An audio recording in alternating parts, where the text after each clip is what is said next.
Hello, welcome to Learn, Do, Become Radio. I'm April Perry. And I'm Eric. And today we're talking about creating our year. Basically, though, it's anytime goals because we don't have to do this just at the beginning of the year. No, January 1st, and that's it. That's the only time you can do this. If you're listening to this after January 1st, give up, wait till next year. No more goal setting. But basically, we want to offer you a step-by-step process for creating your year. I'm hoping that you are excited about the coming year and perhaps you've already set some goals, or maybe you have a few things jotted down, you have some ideas, but you want a way to be able to make your goals work with a busy household or family, ups and downs of life, all the things going on. And that's what we're going to be focusing on today. But just to back up for a moment, here at Learn, Do, Become, we're growth-minded and action-oriented. Those are two of our key values. And although life happens to all of us, we believe that we can create much of our reality so we can wake up excited and go to bed content each day. And we call it life architecture, which doesn't mean that life goes smoothly all the time. Everything goes to plan all the time. No, it's actually in like the name of our community, right? We love the idea of learning, doing, and becoming something more, something better in our lives. And it doesn't have to happen all overnight, but the ability to conscientiously and deliberately think about what it is we most value, what's most important to us, and what we want out of our lives, out of our relationships. We believe you can take some time and kind of create that framework, that plan. And again, not everything will go to plan, but if you have a plan, if you have a framework, a blueprint, you're at least making progress in that direction and you're able to make adjustments along the way as you need to. So we love that idea of life architecture, architecting a life of excellence. And sometimes Eric and I do laugh at each other because we think that we're planning well and then things don't go as planned. There are a lot of variables in life, right? I mean, but health overall, and time and resources and people's plans, like there's a lot of variables that you make your best plans and then adjust accordingly. Yeah, because I feel like overall, even though nothing is going to happen exactly the way you want, generally we've been able to plan ahead and make most things at least work for us. But also when we are creating our year or architecting our lives, it includes having the bandwidth to truly rest and replenish. I just want to be clear that as we're talking about creating our year and setting goals, achieving goals or being the person who gets the most tasks checked off is the goal, right? A lot of our community has that. We like to get projects and goals and tasks done, and that's not a bad thing, but also make sure it doesn't overarch or overshadow kind of really the becoming, the experiences, that process, because we talk a lot about New Year's resolutions and goals. And maybe you think of it more from the experiences you want to have, who and what you want to become, like how you want to feel about yourself and your life as a result of your efforts in the coming days, months, and year. Sometimes I found that when I set a whole lot of goals and my intention is just to get them all checked off, I run around all day, like holding my breath, just trying to get everything done. Yeah. And then I'm not actually enjoying any of it. Yeah, so. I think all of us do that, right? And so I think it's just being able to step back and realize, okay, like there are a few things probably each day that have to get done that day, but there are a lot of things we put more undue pressure on ourselves than is needful. And just taking that in stride and just making sure we're balancing for experiences, relationships, and the outcome. So if this idea of balancing, replenishing, architecting, if all of this sounds really good to you, then I hope you'll enjoy what we're going to talk about today. Then you're listening to the right podcast. This is the right place. So today we're going to walk through a process. It's the one that I personally went through over the past few weeks to create my year. We're going to be talking about this in our Arise membership. But as we go into this, I was building it with the intention of having this balance of, excitement and replenishment. Yeah. And so this is not what I think is the right way to do it. It's just I've spent probably, 30 hours thinking about it, working on it. And so if your values are aligned with mine, then I think it just might be helpful for you just to hear what I'm doing and then you can adjust it. Yeah, it's a good framework. All right, but 3 quick announcements. There is an accompanying worksheet because I love worksheets here at Learn, Do, Become. And so if you want to get yours, you can come to the show notes page or just go to learndobecome.com/create. Then you can download it and kind of go through it with us. Second, inside of our Arise membership, this is where Eric and I work with our Arise community and we do workshops, classes every month. We're going to be doing a deep dive into this topic with additional resources, that community support. It's awesome because it's back and forth and it's time dedicated that you can go through it. So if you've been thinking about Arise. Yeah, it's a lot of fun. It's a great community. And then finally, if you are looking to get organized this year, we have a 4-week accountability group inside our Steps to Everyday Productivity program. It's called Step Momentum. It's super fun. Basically, we have a live kickoff call and a live graduation, but we give you recordings of either or both. And you're going to get texts or emails with little bite-sized assignments to help you build your system. We call it the Command Central. So you can have a system to support you and you can be organized for the whole year. So you can learn about that at learndobecome.com/momentum. Yeah. And the way to come into Momentum is just simply come into our mastery program. Momentum is a very specialized focus group we're doing here starting on January 8th. And yeah, as you come into mastery, you'll have lifetime access to that program, all its resources, free access to share with the spouse so you can actually bring your whole family along with you. It's an incredible program and resource for you, but then this Momentum group that'll help you actually get the results within a month is just incredible. So yeah, we'd love to see you there if that'd be a fit for you. And if you're listening to this after January 8th, 2025, There's still hope. we're still, I'm sure, doing great things inside of our Step Mastery program. But let's go ahead and jump into creating our year.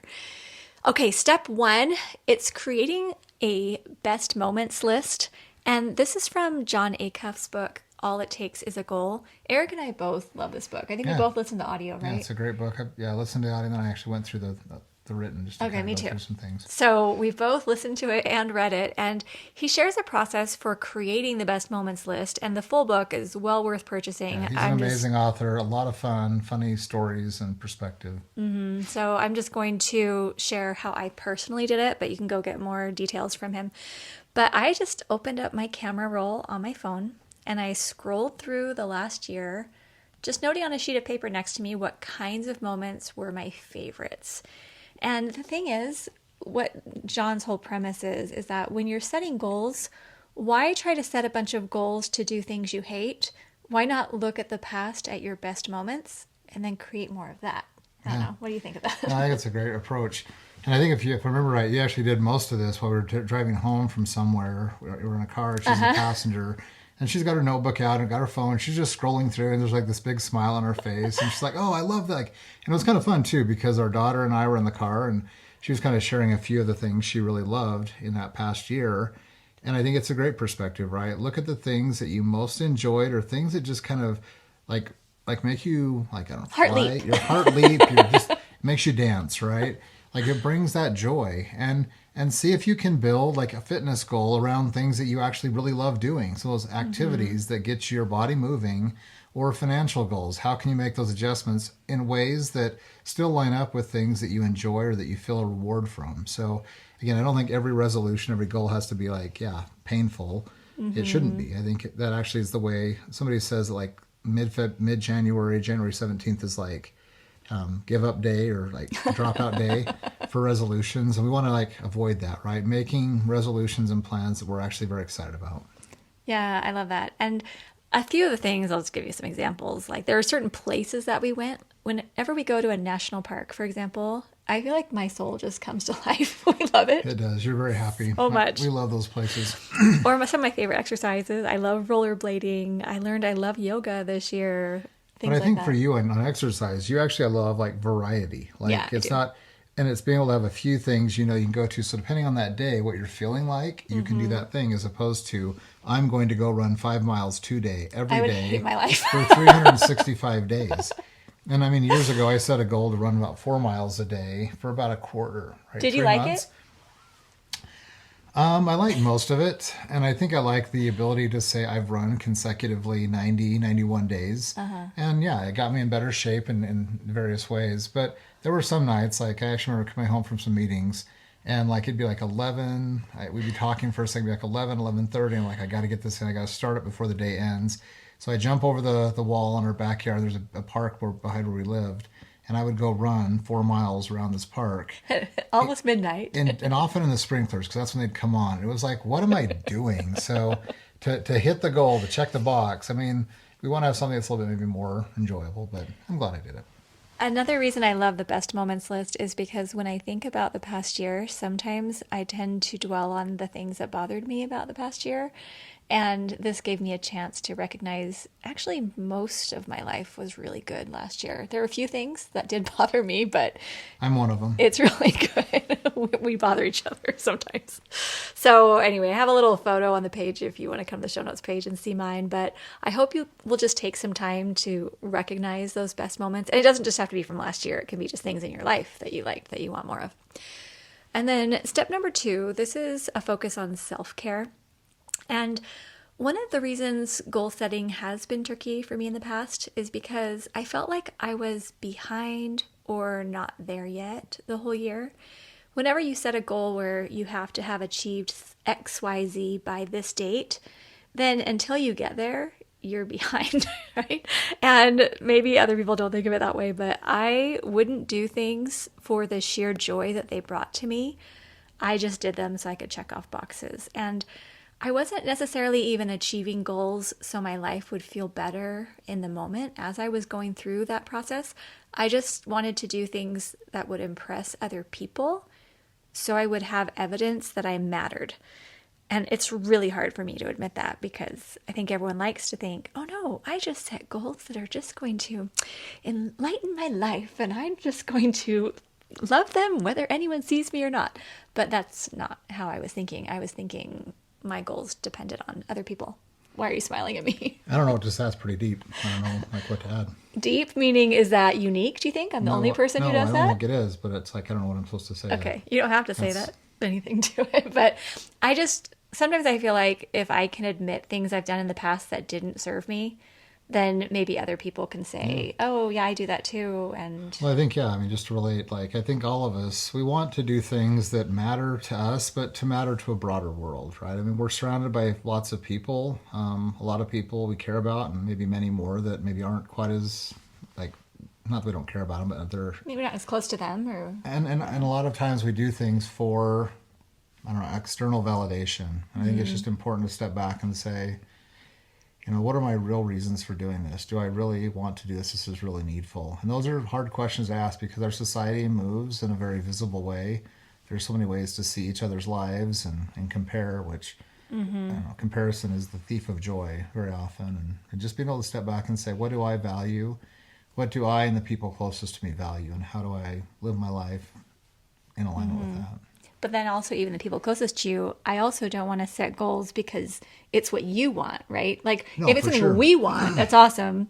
But sometimes I would think, oh, Eric wants this goal, I should set it. Well, if you had known I was feeling that way, you would have said, April, don't set a goal just for me, right? Yeah, I mean, it's a balance because sometimes, we have that ethic about being, I won't say self-sacrificing, but, able to cooperate and to give and take. And so I think it becomes that, it's probably a very honest conversation you'll need to have with the people most close to you about what you need, what you value, and understand maybe where they're coming from. Yeah. And because I think, a lot of this can really be resolved with good communication. And I don't think anyone wants anyone to be, miserable. Miserably setting a goal for someone else, right? And I don't believe it's wrong to work hard for something or to achieve things. I mean, it's quite the opposite, actually, because I believe that everything worthwhile takes work. And I believe there's a lot of joy and meaning that's baked into achievement. But I want to feel peaceful, joyful, and aligned with my higher power each day. And I want to be a becomer and not just an achiever. And we have a whole post on that. Yeah, I'm going to link in the show notes page. It's about being a becomer versus an achiever.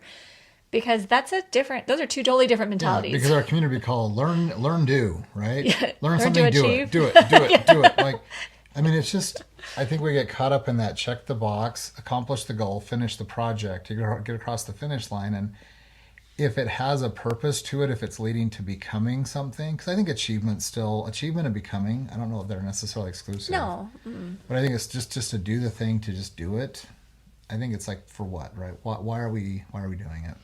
So if you look at the template, you might be wondering, what does this have to do with self-care? So what we did is in the self-care section, it has spirit, mind, and body on the left side. And then there's 2 questions kind of on the top right. So it's a little chart. And the first question says, how do I want to feel throughout and by the end of the year? And then the next question is, which projects, routines, or activities would best support that outcome? Now, the first question, how do I want to feel throughout and by the end of the year? It means a lot to me because I want to feel great on day one, not just on day 365. So, mentally, for example, I want to feel calm and invigorated and clear every day of the year. And I believe that I can feel that way even if I haven't achieved all these specific goals or something. Absolutely. And then the second question asks which projects, routines, or activities would best support that outcome. It's helpful because it gives me the chance to identify what will make that possible. Because you have to be practical. You can't just say, oh, we're just going to think of good thoughts, and then by the end of the year, it's all going to be fantastic. I mean, there are specific things that need to be done. But just one, when I talk about feeling mentally calm and invigorated and clear, I've been talking a lot about this Feeling Great app created by Dr. David Burns. And I've been using it, maybe like once a week or so to help identify any distorted thinking patterns I have.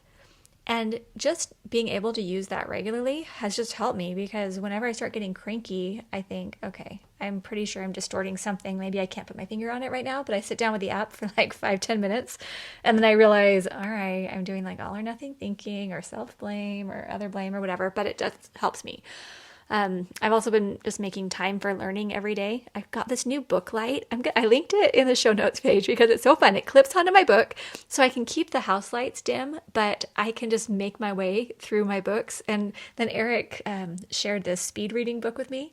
So now I'm having so much fun. I have my little book light. I can speed read. I'm like going through all my books. Anyway, that's been really fun. Apparently all these things will be in the show notes.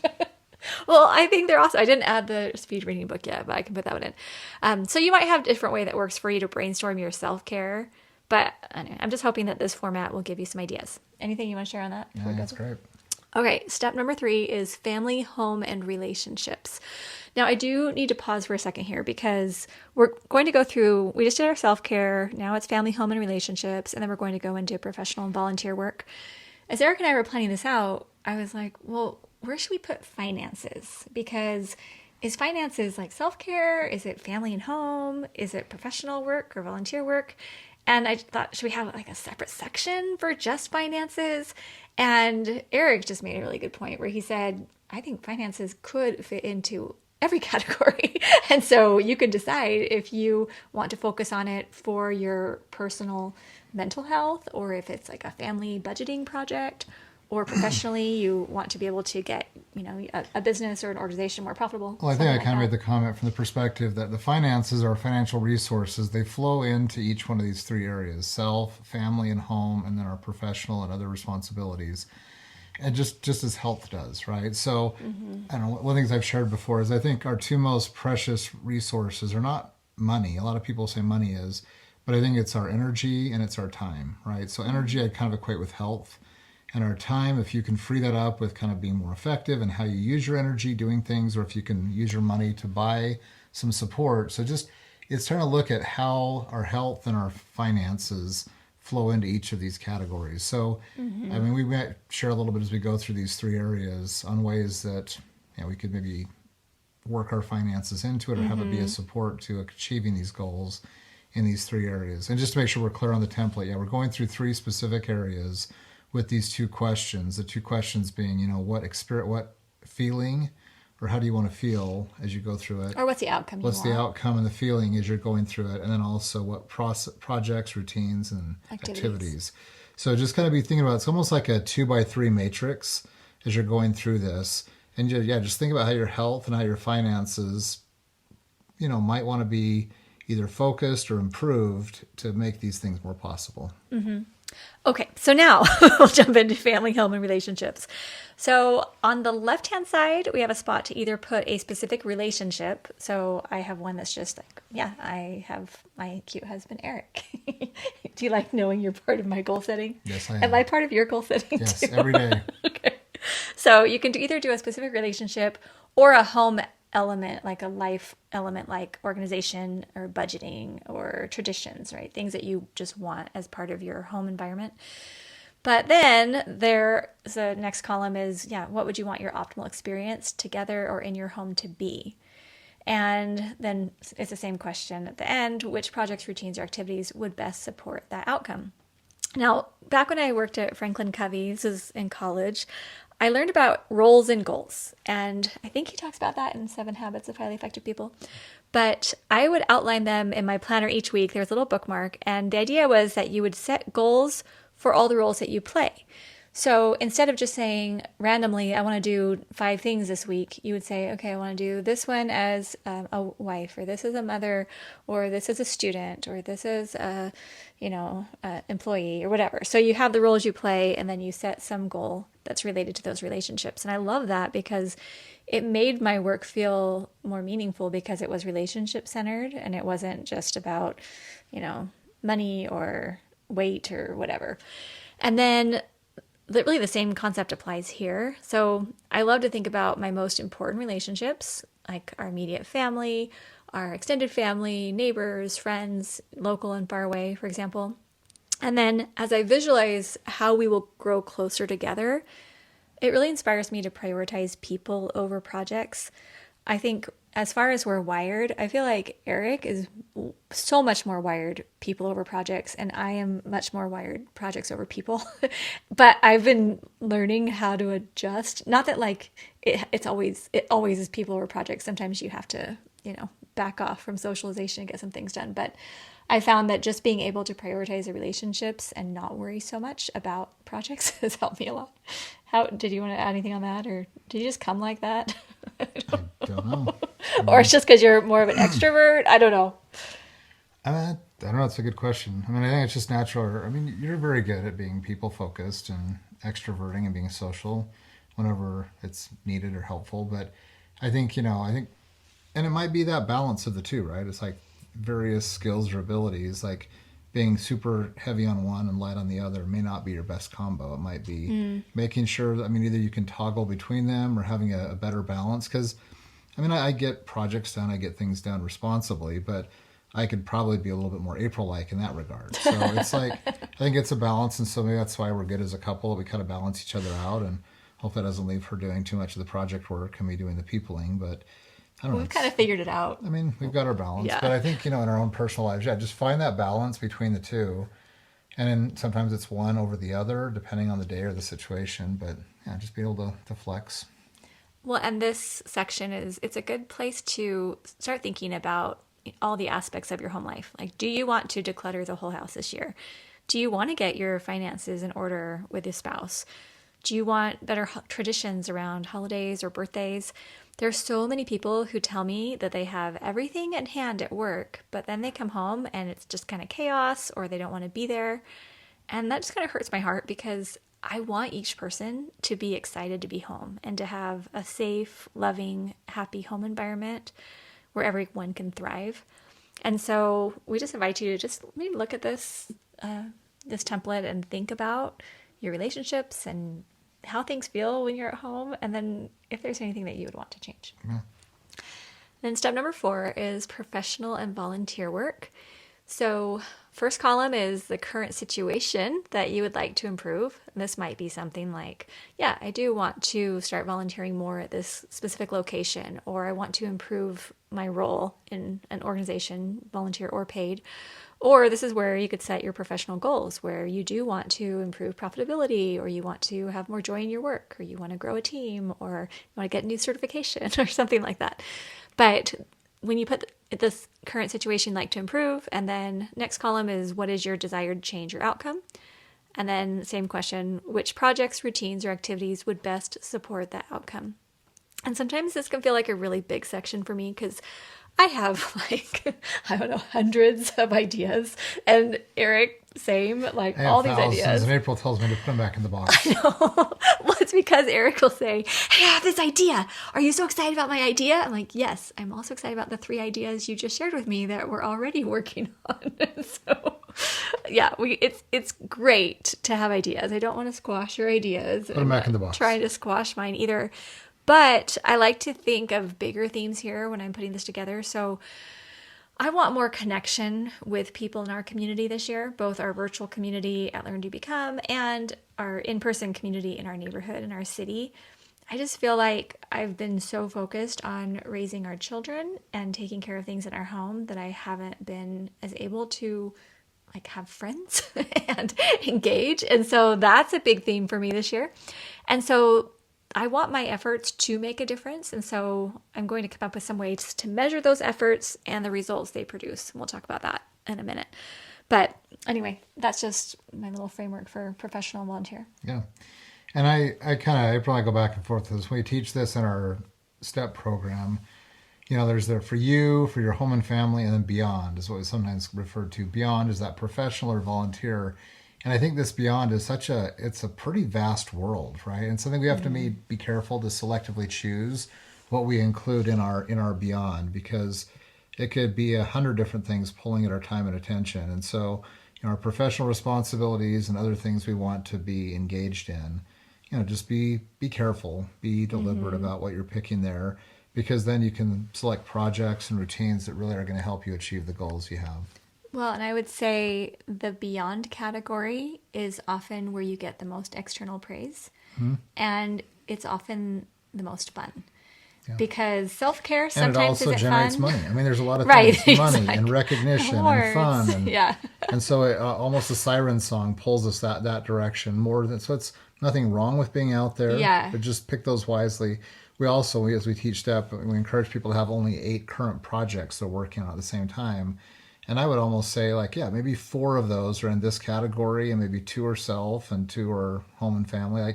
It's that balance. And every season's going to be a little different, right? It might be a slightly different arrangement, but never more than 8, because we just teach, and we've seen from life experience and many of our community members, you try to pull onto yourself more than 8 projects at a time, and you're just going to be sinking, right? And you're not going to make progress on any of them in any meaningful way. So again, just that deliberate choice of this month I'm working on 4, 2 and 2, or I'm working on 3, 3, and Yeah, but I think the reason why it's been so helpful for me to have this balanced projects list of the me and family and beyond is because if I didn't purposely think about my self-care and my family, I could easily do all 8 projects and beyond. Yep. And then I would be never around. So and take care of yourself. Take care of yourself and take care of the people who you really love, who are going to be with you. And don't take care of the people you don't love. Spite them. Step number 5 is where we now write down the specific tangible goals. So the first few steps were more just brainstorms to get a sense of how things are going and what we want in each area of our lives. I don't set a formal goal for every specific thing I wrote down. It would just be too much for me to track. So I don't want to have 15 goals, one for each family member and one for body, mind, and spirit, and all that. I want to have just a few that I'm actually going to track that will make the biggest difference. So I personally chose 4 specific tangible goals in areas of life that matter most to me. And so the template we have for you, it has a spot for 3 goals, but you can add more, obviously, or do it however you want. But the other thing that's helpful is when you write down the goal, then we have 2 columns. And one is where you can write the simplest minimum level that could satisfy your desire. And then the next column is the aspirational level that you may not reach, but that would be ideal. And I include the minimal and aspirational levels for 2 reasons. While reading the book, How to Be Miserable, and then I forget the subtitle, it's something like 40 Strategies You Already Use or something.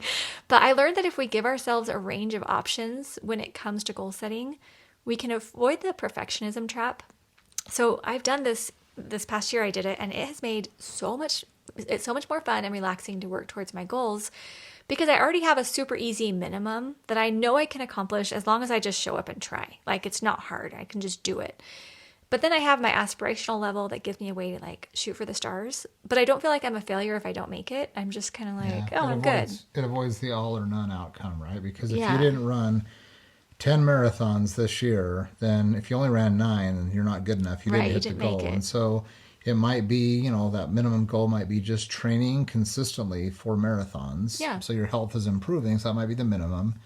And not that you're saying you should run 10 marathons in a year. I'm not going to run a marathon. So that's not my goal. What's one of the examples that might visualize that? So, okay, well, I have a couple that I'm going to walk through. One is I want to feel 20 again. If I feel 22, I'm okay with that as well. feel like I'm in my 20s. I'll share that in a second. But yeah, it could be, I mean, one of the ones that I did in the past was, it was a goal that I'd set inside of our business. And I gave myself a range. Like, okay, here's one metric I would be excited about, but here's another metric I'd be really excited about.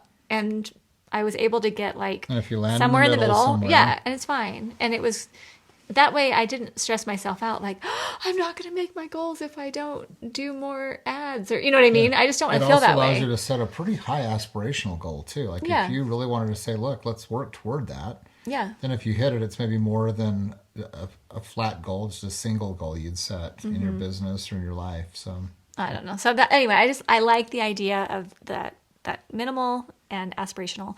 Also in Jon Acuff's book, All It Takes Is a Goal, he talks about easy, middle, and guaranteed goals. And he shares that we are much more likely not to give up on our goals if we can have some quick wins. And he actually worked with someone who, I'm not sure if they had their doctorate or were getting their doctorate, but it was someone who was doing like official academic research on goal setting. Official. It was incredibly official. Hey, it really was. It was believe great. it. But what I liked is then they have data showing if people have some easy goals, then they're going to build that momentum. They're going to feel excited and they're going to keep doing it. And really, that's what we want. I don't want any of us to set these big, huge goals and then start and be like, forget it. My family's bothering me this year. I'll try it again next year. Or So do you have an example of the simple and the... Yes. So basically for his simple goal, I mean, we could take something like exercise. Like put on your shoes. His easy goal was something you could do in 1 to 7 days. So it could either be like a next action, or it could just be like a little small project, or something like, oh, I'm going to go work out 3 days this week. And that's my easy goal. Let's just try it. And then if you like that easy goal, then you go to the middle goal, which is I think like 30 to 90 days. So you say, okay, now I'm going to try doing a quarter. For the quarter, I'm going to continue doing 3 days a week. And then if that's still going well, then you can set your guaranteed goals, which means you're going to keep doing it. And it's based on your effort, not on a nebulous outcome. So basically it's taking a simple goal on a test drive. Yeah, and I like it. So it's kind of like you graduate from easy to middle to guaranteed. But he has a whole thing mapped out in the book. That's really good. But when he said, how do you decide what middle goals to set? Well, which easy goals did you enjoy? I was laughing because I thought, man, I have never heard anyone encourage me to set goals that I actually liked. Let's all set goals for things we hate doing.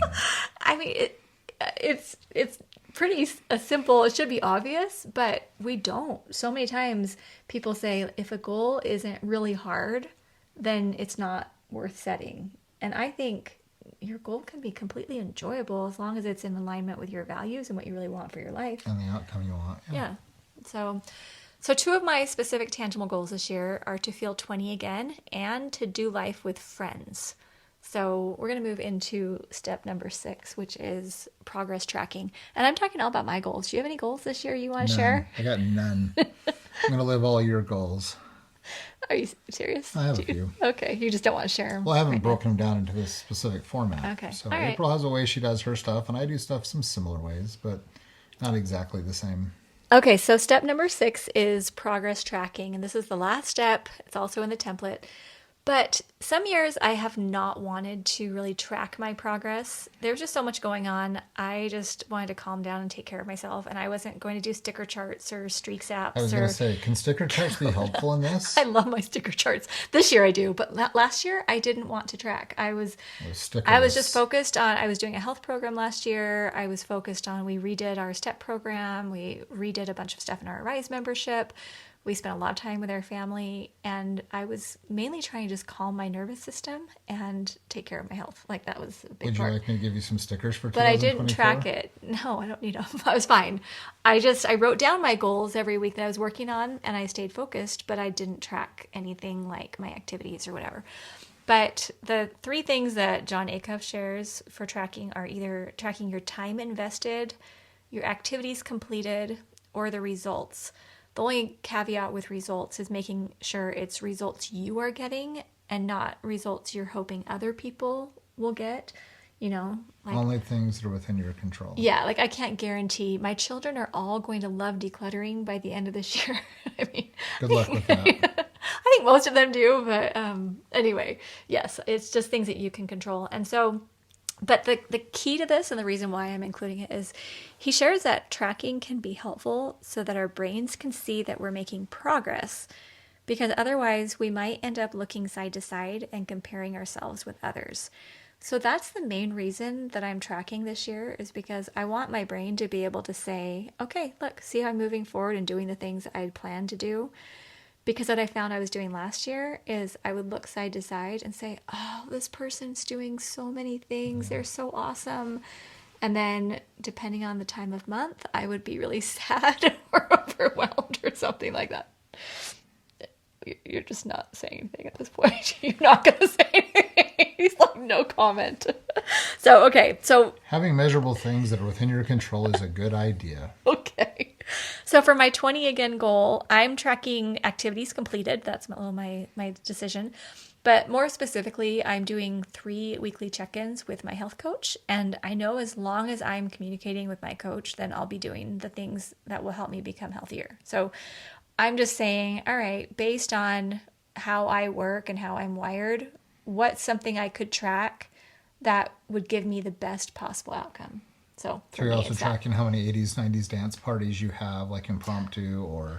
I'm not tracking that, but if you want to track that... Well, one of your things you were doing, you actually created a playlist for like songs that were like from our... It's called 20 again. Teen years or 20s and stuff. Like, yeah, just kind of that chance to like project your mind and memory back to those experiences, because it does have a physiological effect. This is all from Ellen Langer's research, where she did this counterclockwise study showing that they could actually help people who were like, 80s to feel decades younger by playing the music from when they were younger and taking them back. By listening to the Beach Boys and Beatles. It's amazing. She has this whole book on mindfulness, and so I've been reading that. And I thought, you know what? I'm going to be 20 again.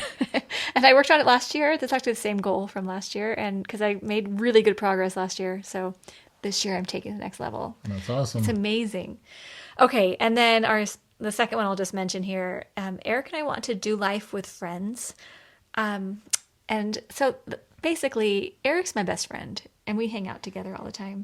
I'm so sad for her. But sometimes we just need to get outside of our house and outside with do other stuff people. together with other people. Yeah. So we set our goal of 2 to 4 events, social events each month with friends. And we do a couples planning session every Friday. And so we just kind of plan that out. But like we have a date night this Friday with some friends, and we did a big snowshoeing activity hike. There's nothing fancy. It could be like a hike or a walk somewhere, or just doing some service together somewhere in the community, or going out to lunch or dinner. Like, keep it simple, keep it affordable, but just being able to do stuff with people we really care about and want to connect deeper with. I think it makes us both happier. I think it makes everybody happier, except for the people who have to spend time with me. So you may have a fun method already outlined for tracking your progress. I mean, it could be a calendar. Like I have a little calendar I'm putting stickers on upstairs for one of my goals. Chart. I have little check boxes on my bookmark in my planner for my health check-ins and a couple other goals. So anyway, that's fun for me. But sometimes I have measured my success based on the decisions other people choose to make, or, and that just obviously didn't work. So when I can trust my own efforts, it just makes my goals feel exciting. So I'm actually loving the tracking right now. And I did find I was going to track another thing downstairs. And then Eric and I are doing these guitar lessons. I'm like, oh, maybe we need a chart to track that. And I started making way too many charts. And then I thought, you know what, all I'm going to be doing is filling out charts this whole year. So I stopped. So we will do that as we want. But if you want to make a guitar goal setting chart, okay. There will be no guitar playing learning chart made. It'll be fun though. Okay. So I hope this process has felt helpful to you and you're excited to work on your goals either at the new year or any time during the year. My dad used to tell me, April, you don't have to wait until the new year to set your goals. Anytime you need to change something, you just do it right then. So I love that. And I also want to apply this to goals, because if a couple months in, I discover there's a more pressing need, or if I'm not waking up excited and going to bed content, then I can make an adjustment on my goals. I can completely change. And I just want to open that up and make sure we're all on the same page that we can always adjust. Even if you set specific goals for the year and you change your mind in March, that is okay. You can change your mind. But sometimes I look back on goals that I set years ago and I just think, oh, wow, I'm so far away from that. But the point of all of this isn't to demand perfection or make ourselves important by achieving impressive things. I think the point is to deliberately create a structure for our year so we can put our energy toward what matters most. So that's all I have for today. Anything else you want to add? I think excited for you to be able to step up and decide what you value and what you want to focus on, because 2025 can be a great year. And it can start in January, or it can start mid-March, or it can start wherever you start. And if you fall off, I think that's the other thing I would bring up is, if you slump a little bit, just pick back up and move forward. Make the adjustments to the goals. The goals were maybe unreasonable or too excessive. Make the adjustments to be able to keep moving forward to make the progress you want to make. Because I think sometimes as humans, we're a little harder on ourselves than we need to be. It's just about learning and growing, right? As we learn and grow, we can become, no matter what time of year it is or what direction we're trying to head. It's always possible with focus and effort. And if you're listening to this far into the future, maybe it's, I don't know, 2048. 30. I hope you're still having a great time. It's going to be a great year. But you just never know. And again, if you're listening right when this goes live, we do have our STEP Momentum Accountability Group for all of our STEP Mastery members. Essentially, it's an organization program that's bite-sized assignments going to help you actually get a system created and done with community and support. So that's starting January 8th, 2025. And if you want to go through this template, you're thinking, okay, I love worksheets. I just don't think I'll do this on my own. Come into our Arise membership. We have a free trial. You can go to learndobecome.com/arise and you can check out the membership. Come in, do the workshop with us. We also send out the video and audio recording. There's a private podcast just for Arisers. It's really fun, and we have a whole year planned for great things for you, moving forward on the things that matter most. Yeah, it's awesome. So thank you for listening, and have a wonderful new year, and thank you so much for being a Learn, Do, Becomer. All right, take care.